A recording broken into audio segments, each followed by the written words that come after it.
shit's in the safe. Got me a spot out the way. Nigga just tryna be safe. Let's get to the sports talk. The great Michael Jordan was asked who he would want to team up with in a pickup game, and Steph Curry was not on the four-man list. Then he was asked if he thought Curry would be offended. And this is Steph Curry's resume here. He's a six-time All-Star, he's a two-time MVPs, three-time first-team All-League, best free throw shooter of all time. He's going to obliterate literally every three-point record. He's changed the game. Jay Will, I'm looking at the look on your face. What is your reaction? You're speechless. You're flabbergasted. So much to unpack. What are you holding? What prop? Because I feel like I want to help Michael Jordan actually see talent. What about those? You got binoculars. It needs help seeing talent. If you don't think Stephen Curry is a Hall of Famer, he scored more points than 88 people in the Hall of Fame currently. Look, there's no debating this. Obviously, Steph Curry is a Hall of Famer. But can I just say this? I kind of love it. I do. Michael Jordan has become the king of the, I don't like the new young players. I don't like the way they play the game. They couldn't have played in my day. And you know what? I'm kind of here for it. I feel like MJ, and I love MJ. One of the GOATs, right? One of the greatest. Not one of anything. He's the GOAT. It's LeBron, but that's fine. That's for another conversation. But I do feel like MJ a little bit is stuck in the 90s, okay? It's still the hoop earrings. It's 2019. Craig Melvin's wearing a 2019 suit.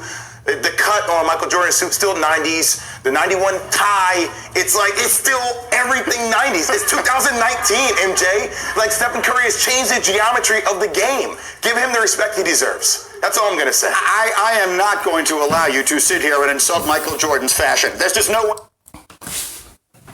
Like, how you not going to be a Hall of Famer? He's a three-time NBA champion, unanimous MVP in the regular season, six-time All-Star. His resume is nice. Leader in free throws. What he doing, he's going to be the best three-point shooter of all time. He done changed the game so much, everybody want to shoot from their logo on the court. Everybody shoot far away from the three-point line. Nobody don't shoot from the actual three-point line. Everybody take a shot from long range. He done changed the game so much, everybody want to imitate that. They want to be just like Steph Curry. This is a new era. This ain't the 90s. The game had changed. He done changed the game so much, they took hand checking out of the defense. This ain't the 90s no more. You have to let it go. This is a new era. That's going to be a future Hall of Famer when he's done. His resume is so nice. Let alone, he's a champ. Change the organization. Been to 5 finals. Brought 3 championships to that organization. Western Conference championships. Have records to show it. Let alone he's a unanimous MVP. That just top it off right there. In the world, that is the. What are you wearing? I can't see. Okay, listen, Michael Jordan says Steph Curry is not a Hall of Famer yet. His standard is remarkably high. Let's leave it at that and go on from there. Pelicans open, but Zion's expected to miss 6 to 8 weeks after undergoing arthroscopic surgery yesterday to address a torn lateral meniscus in his right knee. Over his first 4 games in the preseason, he was unbelievable.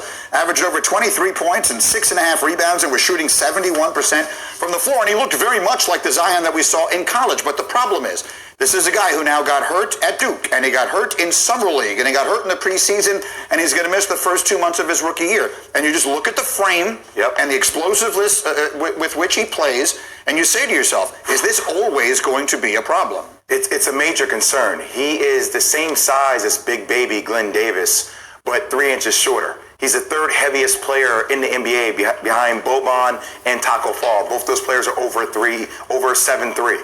And actually, we're going to show highlights, but He's knock-knee, Greeny. Yeah. He's knock-knee. I don't know if we can have the camera on me so I can show you. So, the fact that he's torn his meniscus, he's knock-knee. He walks like this. So when he jumps, all that weight comes internally. It comes on the inside, and that's where your meniscus is. So you hope that even if he does shed 20 pounds, that's not a frame that's built for sustaining throughout an 82-game season. If you look at Zion Williamson, he plays like Michael Jordan, but he's built like Charles Barkley. Those are enormous generalizations, but it's the basic point, and it's why going back to last year, you and I have been having this conversation. Yes. You had to take him, number one, and you hope to God that he winds up staying healthy because he looks so good, but this will always be a concern. And his skill set doesn't lend to him not getting hurt. He's always attacking the rim with reckless abandon, and that congests your landing zone, and that's what happened with his injury. Look, let us be wrong. We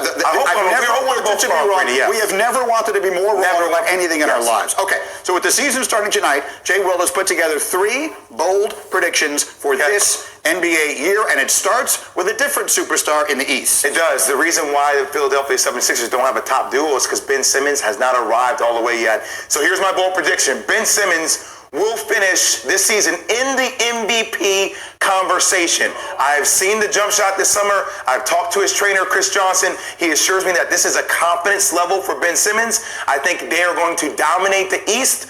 He will be in the conversation, Greeny. Okay, if he can shoot the ball, he becomes a very scary player. All right, let's go out west now. Everyone is looking at LA. What are you saying? The Lakers. Ben Simmons is showing y'all he can shoot. He worked on it all summer. Everyone want him to do it when they say. It's up to him to go do it. He got a nice form, but it's up to him to have that confidence to step on that floor and add that shot what he already doing. He's putting everything together now. Once he showed everyone he can shoot the basketball, they might be shocked. It ain't up to no one to tell him when to shoot. It's up to him to have that confidence when he step on the floor to shoot. And the Clippers will not win the Western Conference. I have the Rockets, Utah, or Denver that will win the Western Conference. Low management with the Clippers. What are you going to do with Kawhi? Paul George, injury to the shoulder. I think LeBron James and AD start off strong. I think Frank Vogel kind of limits their playing time as they get to the end of the regular season, allow them to be rested for the playoffs. To be clear, you're talking about not finishing with the number 1 seed in the West, not necessarily not coming out. Yes. Finally, let's go to the team that has made it to the NBA Finals every year in recent memory. I've been saying this. People call me crazy. That's fine. The Warriors will not make the playoffs. They have the 4th, Bobby Marks just tweeted this out. They have the 4th youngest roster in the NBA. The 4th youngest roster. Now, Stephen Curry is tremendous. I think he'll have an MVP type caliber year, but still, is D'Lo going to carry the load? Having him and Stephen Curry on the court at the same time makes him a defensive liability. Draymond Green, they need him to score more. They started their lineup the other day, Glenn Robinson III and Marquise Chris. I mean, that's a very young team in the loaded West. One of the big questions about them will be Klay Thompson, how soon he can come back and how effectively he can come back. And look, the West is so loaded. February, March, that's a big thing. Well, look, we brought this up earlier, the disparity in the power between the two conferences. If you put Golden State in the East, they have a chance. If Klay Thompson were to come back healthy in February. It's just, people have to understand. When Kevin Durant left, that's a big hole. When y'all let Andre go to Memphis, that's another big hole. Sean Livingston retired, that's another big hole. Now you with a young team with no experience with y'all, it's gonna be a tough selling for them. I believe they still gonna make the playoff to me. I still think they'll be a good team, but they ain't gonna get it done because this ain't the same roster.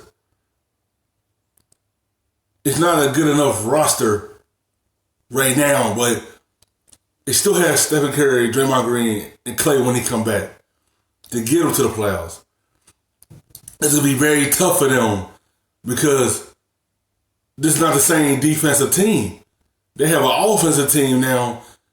They don't have that defensive team no more. to set the tone no more. That's why it's going to be tough for them. Because D'Angelo Russell don't play too much defense, and Curry don't really play too much defense. Klay Thompson do, and Draymond do, but it's not the same defensive team they had last year. All the holes they have after them three left, it's too much for them. They could finish as one of the top 4 seeds in the Eastern Conference. In the West, I agree with you, they will likely miss the playoffs. I think Klay Thompson will come back. The question is, will he find that stride right away? And I think after he come off a torn ACL, it takes a while to find that confidence. What eventually happens is they flip D'Angelo Russell for the piece that winds up working better in that group. And the next year, the year after this one, they're right back where they were. Thanks for watching ESPN on YouTube. For more sports, highlights, and analysis, be sure to download the ESPN app. And for live streaming sports and premium